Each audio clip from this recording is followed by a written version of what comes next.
Have you ever wondered why some of the wisest, most creative, and inwardly powerful individuals seem to prefer solitude? Not loneliness, but solitude, that quiet, deliberate withdrawal from the crowd. It's easy to misunderstand these people. Society often does. We label them as antisocial, strange, or even broken. But what if they're not running away from the world at all? What if they're running towards something deeper, something most of us are too distracted to see? Schopenhauer believed that solitude wasn't a weakness. It was the highest expression of inner strength. And once you understand why, you may never look at your own silence the same way again. In a world obsessed with connection, those who choose separation are seen as outliers. But Arthur Schopenhauer saw solitude not as disconnection, but as protection. He argued that the more inwardly developed a person is, the more they seek silence, not because they dislike others, but because they've outgrown the need for shallow stimulation. Think about this: when your mind is rich with thought, when your inner world is alive with reflection, why would you crave constant noise?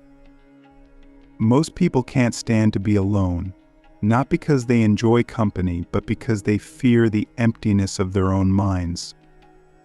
So here's a question worth asking. Do you enjoy your own company, or do you merely tolerate it when no one else is around? Click subscribe to this channel to get more profound insights. Schopenhauer believed that being alone is a sign that you're no longer dependent on the external for your sense of value. This isn't arrogance, it's independence of spirit. When we constantly seek validation, we delude ourselves. But when we grow inwardly, we naturally become more selective with whom we share our time. Solitude becomes a sanctuary, not a prison. And the people who understand this are often misunderstood. They aren't cold or distant, they're busy cultivating something inside that the world often neglects: clarity of thought, purity of intention, and authenticity of self. They don't isolate because they hate the world, they isolate because they want to meet it with deeper wisdom. Let's take this deeper. Most people live reactively. Their emotions, beliefs, and desires are shaped by the noise around them: social media, friends, culture, trends. But those who prefer to be alone tend to live proactively. They don't just absorb ideas, they interrogate them. They don't just follow trends, they question their value. Schopenhauer called this the intellectually rich life, a life where your mind is a kingdom and you are its ruler, not its slave. But here's the paradox: the more you build that inner kingdom, the more foreign you feel to the outer world. So I'll ask you again, what kind of life are you building when no one is watching? One that reflects your soul, or one that mirrors the crowd? Now, let's be honest, solitude isn't always easy. In fact, it can be brutally hard. When you're alone, you're forced to confront your own mind with all its fears, regrets, doubts, and hopes. There are no distractions, no applause, no easy affirmations.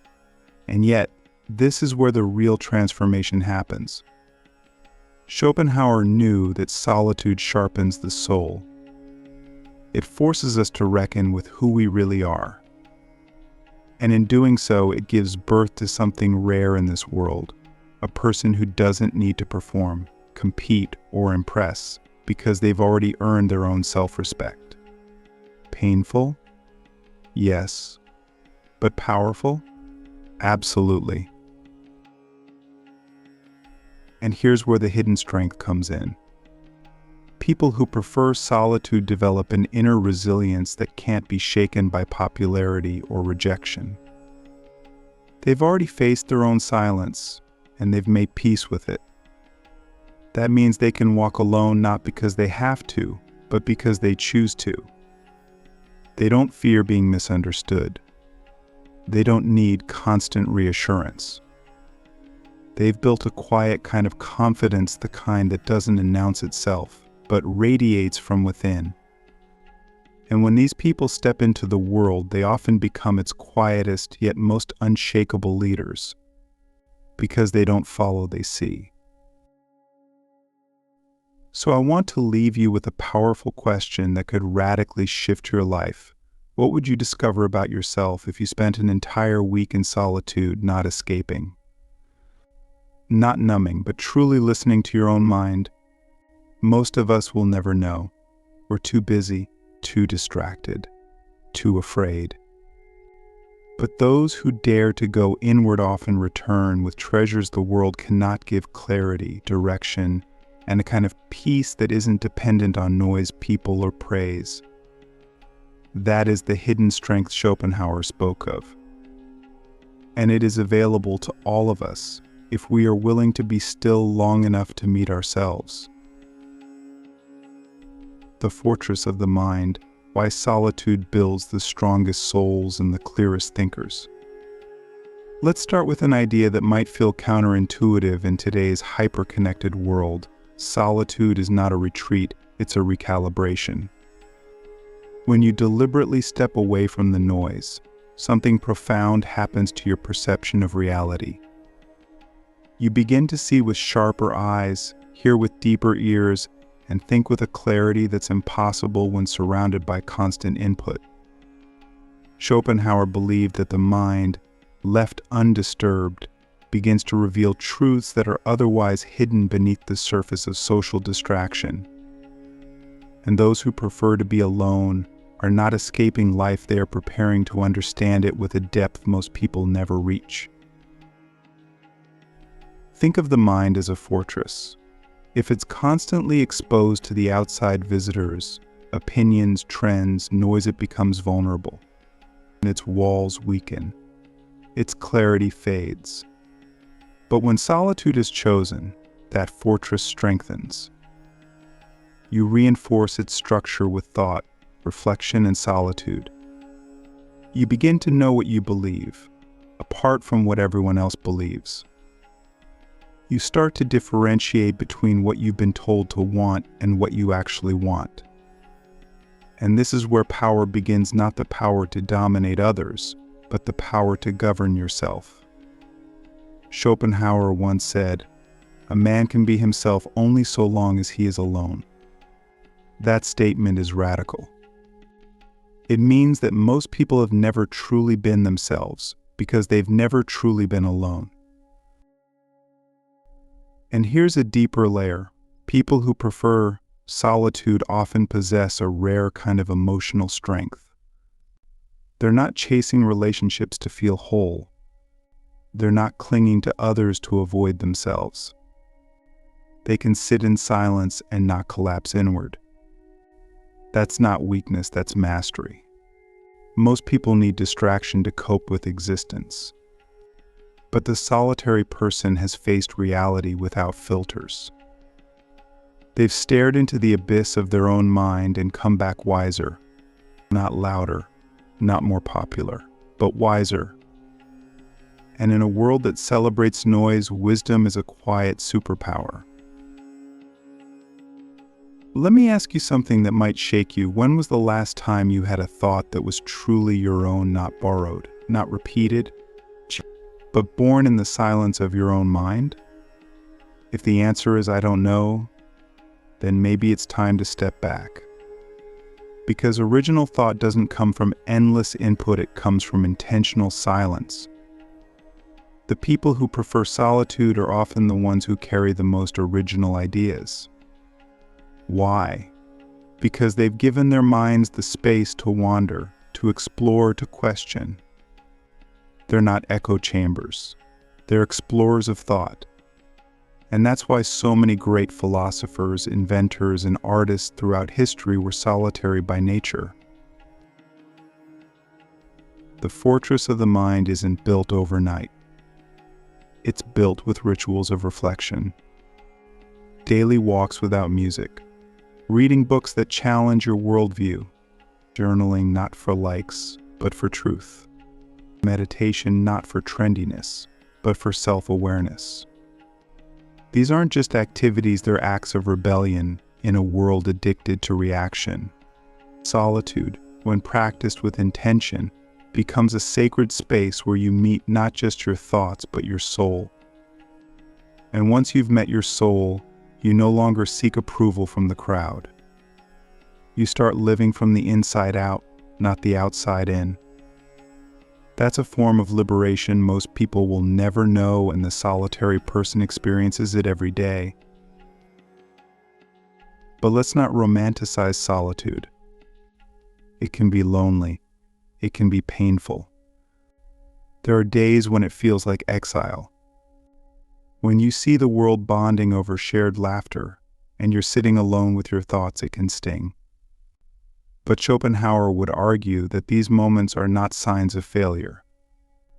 They're signs that you've chosen the harder, but more meaningful path. He wrote that the more a man has in himself, the less he needs from others. That doesn't mean rejecting love or friendship, it means not being dependent on them to feel whole. And that difference changes everything.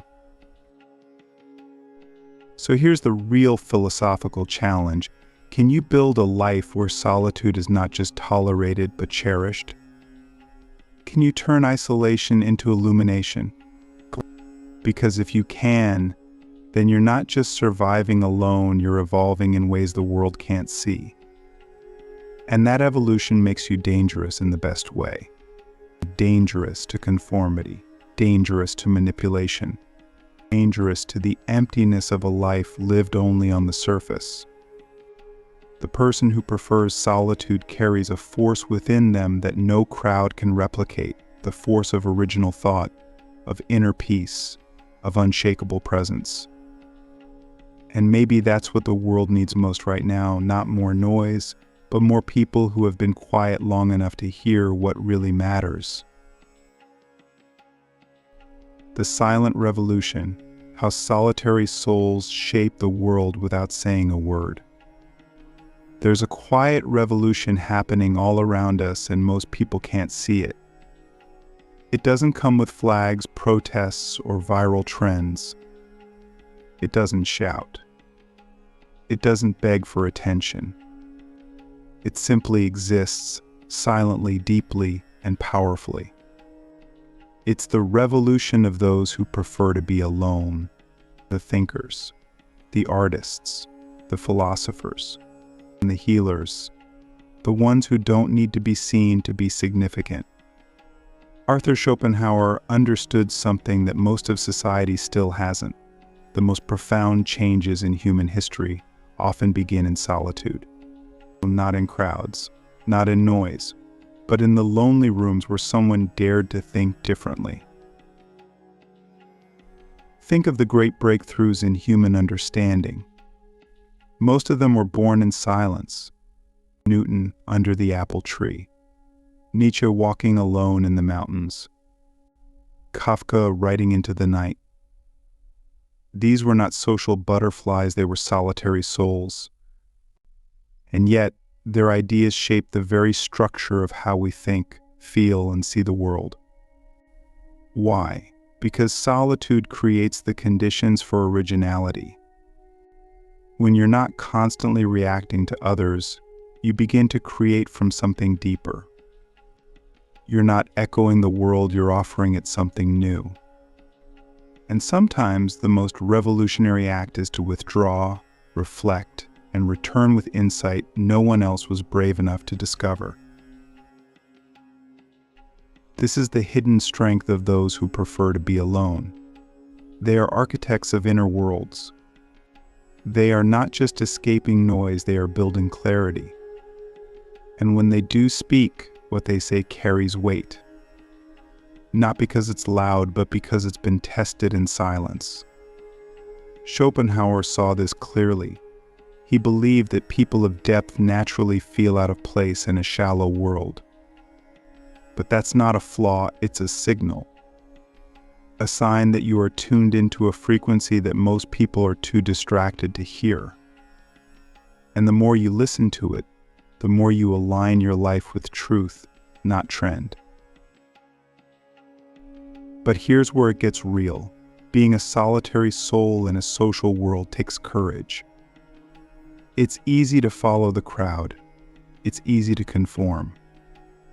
It's easy to fill your life with noise just to avoid the discomfort of your own thoughts. But to sit in silence, to really sit there with nothing but your own mind, that requires an uncommon kind of bravery. It requires you to face your fears, your regrets, your contradictions. And in doing so, you become something rare, a person who has integrity. Not the kind you perform for others, but the kind you build in the dark when no one is watching. So let me ask you something that could change the way you live forever. What truth about yourself have you been avoiding because you've never been quiet long enough to hear it? That truth, the one that whispers when everything else is silent, that's the seed of your revolution. And you don't need a stage to express it. You don't need 1 million followers. You just need the courage to live it day after day, choice after choice. Because when you do, your very existence becomes a kind of resistance, a quiet protest against shallowness, against conformity, against the artificial. And here's the paradox that Schopenhauer would smile at. The people who prefer solitude often end up having the greatest impact on others. Not because they tried it, but because they become so deeply grounded in themselves that their presence becomes healing, and their thoughts become illuminating. Their silence becomes a mirror for others to see their own distractions. And without trying to lead, they lead. Not with charisma, but with clarity. Not with force, but with stillness. That's the power of the solitary soul. It doesn't demand attention. It commands it by the sheer gravity of its authenticity. So here's the final, most important question of this entire journey. Are you willing to be alone long enough to become someone the world desperately needs but doesn't yet recognize? That's the hidden strength. That's the quiet revolution. Not everyone will see it. Not everyone will understand it. But the few who do, they carry the future in their hands. And maybe, just maybe, that person is you.